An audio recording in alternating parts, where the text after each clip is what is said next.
សម្ដេចតេជោហ៊ុនសែនប្រមុខរដ្ឋស្ដីទីនៃព្រះរាជាណាចក្រកម្ពុជានៅរសៀលថ្ងៃទី6ខែធ្នូឆ្នាំ2025នេះបានផ្ញើសារបំភ្លឺទៅកាន់ប្រជាជនកម្ពុជាជាពិសេសប្រជាជនថៃពាក់ព័ន្ធទៅនឹងរឿងកម្ពុជាធ្វើជាម្ចាស់ស៊ីហ្គេមលើកទី32ឆ្នាំ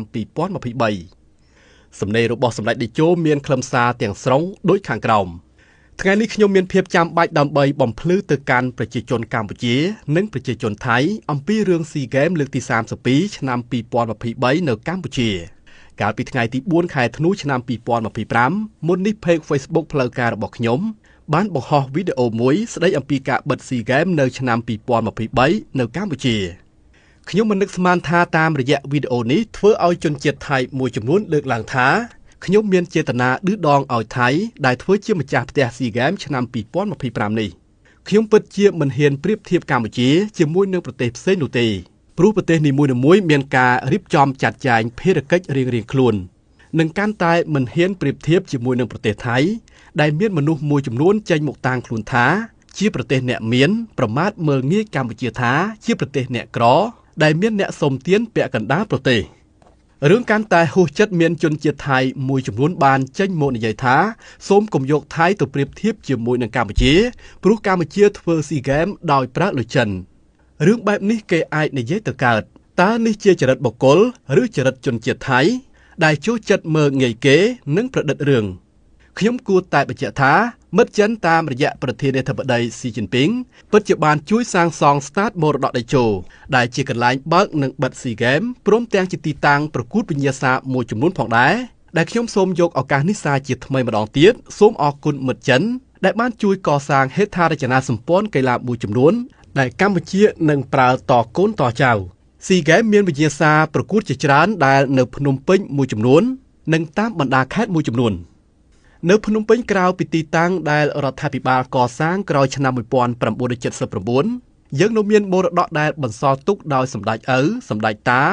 តាទួតរបស់យើងគឺសម្ដេចព្រះនរោត្តមសីហនុព្រះបរមរតនកោដ្ឋកសាងក្នុងអំឡុងឆ្នាំ1960គឺស្តាតអូឡ িম্প ិកដែលជាទីតាំងនៃការប្រកួតពិសេសបាល់ទះនិងបាល់ទាត់ដែលនៅទីនេះហើយដែលក្រុមបាល់ទាត់ថៃស្គាល់ពាក្យថាចាញ់និងឥណ្ឌូនេស៊ីស្គាល់ពាក្យថាឈ្នះលើថៃលើកដំបូងដែលធ្វើឲ្យកីឡាករថៃរករឿងកីឡាករនិងគ្រូបង្ហាត់ឥណ្ឌូនេស៊ីដែលកម្ពុជាក្នុងនាមជាម្ចាស់ផ្ទះរកវិធីទប់ស្កាត់ចំនួននិយាយពីការចំណាយសម្រាប់ការប្រកួតយើងមិនប្រើប្រាស់លុយចិនឬលុយពីប្រទេសផ្សេងសូម្បីមួយសេនខ្ញុំបានប្រគល់ភារកិច្ចជូនសម្ដេចទាបាញ់ដឹកនាំគណៈកម្មាធិការនៃការរៀបចំនិងការប្រកួតដែលមានឯកឧត្តមឧបនាយករដ្ឋមន្ត្រីអូនពាន់មនីរតន៍និងរដ្ឋមន្ត្រីថោងខុននៅក្នុងគណៈកម្មាធិការនេះផងដែរដើម្បីពិធីរៀបចំលុយសម្រាប់បម្រើឲ្យការប្រកួតខ្ញុំពិតជាមានសំណាងដែលជាង20ឆ្នាំចុងក្រោយនៃការកាន់តំណែងជានាយករដ្ឋមន្ត្រីរយៈពេលជាង38ឆ្នាំខ្ញុំមានមេផ្ទះដ៏ល្អពីររូបទី1ឯកឧត្តមគៀតឈុននិងទី2ឯកឧត្តមអូនពាន់មនីរតន៍មេផ្ទះទាំងពីររូបនេះមិនមែនជាស្រីកញ្ជើធ្លុះទេតែជាមេផ្ទះដែលចេះសន្សំពិសេសដំណាក់កាលឯកឧត្តមអូនពាន់មនីរតន៍ជាដំណាក់កាលដែលថវិកាទុកចិត្តបាននិងថវិកាផ្សារភ្ជាប់ជាមួយនឹងគោលនយោបាយតាមការចង្អុលណែនាំរបស់ខ្ញុំដែលប្រាប់មនីរតន៍និងសមាជិករាជរដ្ឋាភិបាលផ្សេងទៀតថាត្រូវសន្សំសាច់ប្រាក់ដើម្បីកុំឲ្យពិបាកខ្វះសាច់ប្រាក់បើកប្រាក់ខែបើចង់សល់សាច់ប្រាក់ត្រូវសន្សំគឺរកបាន10ចាយតែ7ឬ8សន្សំបាន2ឬ3មុនកូវីដមកដល់សាច់ប្រាក់នៅក្នុងរដ្ឋាភិបាលជាតិគឺមានជិត$4000 លានដែលពេលនោះខ្ញុំមានគម្រោងដកយកពី$1500 លានទៅ$2000 លានដើម្បីវិនិយោគលើស្ពាននិងប្រឡាយទឹកតែជាអកុសលជំងឺកូវីដបានមកសម្លាប់ជីវិតប្រជាជនយើង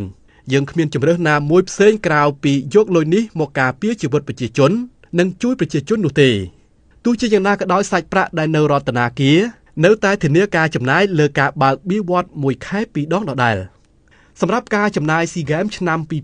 2023យើងមិនបានប្រើថវិកាជាតិឆ្នាំ2023តែមួយឆ្នាំនោះទេការធ្វើបែបនេះនឹងធ្វើឲ្យថវិកាឆ្នាំ2023រងសម្ពាធនិងផ្អាកចំណាយលើគម្រោងវិនិយោគមួយចំនួនរបៀបរបស់យើងត្រូវបញ្ចូលទៅក្នុងថវិកាប្រចាំឆ្នាំតាំងពីឆ្នាំ2018ដល់ឆ្នាំ2022ដែលក្នុងមួយឆ្នាំជិត$10 លានបានថវិកាជិត$50 លាន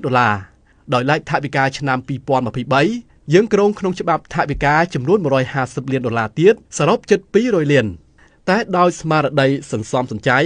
ដឹកនាំដោយសម្ដេចទាបាញ់ យើងចំណាយត្រឹមតែ$118 លានប៉ុណ្ណោះដោយគិតទាំងចំណាយជំនួសកីឡាបរទេសទាំងការស្នាក់នៅនិងហូបចុកការមិនអោយកីឡាប្រទេសជាមិត្តបង់ប្រាក់តាមទម្លាប់គឺកម្ពុជាជាអ្នកធ្វើមុនដែលជាការសម្រេចរបស់ខ្ញុំក្នុងគោលបំណងដើម្បីពង្រឹងសាមគ្គីភាពក្នុងអាស៊ានតាមរយៈវិស័យកីឡាកម្ពុជាគឺជាប្រទេសក្រទ្រព្យក្រលុយតែមិនក្រចិត្តនោះទេយើងចិញ្ចឹមកីឡាប្រទេសជាមិត្តអស់ប្រហែល$12 លានប៉ុណ្ណោះបើគិតទាំងការចំណាយលើការប្រកួតអាស៊ានប៉ារ៉ាហ្គេមផងចំណាយត្រឹមតែ$126 លានប៉ុណ្ណោះនិងបើគិតប្រាក់រង្វាន់ដល់កីឡាកម្ពុជាដែលទទួលបានមេដាយគ្រប់កម្រិតផងគឺយើងចំណាយត្រឹម130 លានក្នុងគម្រោងនៃច្បាប់ថវិកាឆ្នាំ2018ដល់2022ប្រមាណជិត50 លាននិង150 លានក្នុងច្បាប់ថវិកាឆ្នាំ2023សម្រាប់កម្ពុជាអាចខុសពីថៃនៅត្រង់ថាចាប់តាំងពីការរៀបចំសាងសង់រហូតដល់ប្រកួតនិងការប្រកួតជាប់រយៈពេលប្រមាណជាង6ឆ្នាំយើងមិនដែលស្ដីបន្ទោសគ្នាឬស្រែកថាខ្វះលុយធ្វើអធិការកិច្ចលើការចំណាយនោះទេទោះយើងត្រូវជនជាតិថៃខ្លះប្រមាថយើងថាជាប្រទេសក្រីក្រក៏ដោយនេះជារបៀបគិតគូរនិងរបៀបចំណាយនៃប្រទេសអ្នកក្រដែលមានអ្នកតាំងខ្លួនជាអ្នកមានប្រមាថលើយើងសង្ឃឹមថាជនជាតិថៃដែលនិយាយប៉ះពាល់ដល់កម្ពុជាដកពាក្យថាកុំយកថៃទៅប្រៀបធៀបជាមួយកម្ពុជាថាកម្ពុជាធ្វើស៊ីហ្គេមដោយប្រើលុយចិនព្រោះពាក្យនេះមិនគ្រាន់តែមើលងាយចំពោះកម្ពុជាប៉ុណ្ណោះនោះទេតែវាជាការប្រមាថឬទះកំភ្លៀងមហាអំណាចចិនផងដែរសង្ឃឹមថាថៃនឹងធ្វើបានល្អនៅស៊ីហ្គេមឆ្នាំ2025នេះព្រមទាំងដោះស្រាយបានល្អនៅគ្រោះទឹកជំនន់រាប់ខែកន្លងមកនេះជាងមកគិតតែពីរឿងចាញ់ឈ្នះជាមួយកម្ពុជានិងមីយ៉ាម៉ាខ្ញុំរក្សាសិទ្ធិឆ្លើយតបដើម្បីការពារសេចក្តីថ្លៃថ្នូរជាតិសាសន៍របស់ខ្ញុំនិងពន្យល់ទៅកាន់ប្រជាជនកម្ពុជានិងប្រជាជនថៃផងដែរ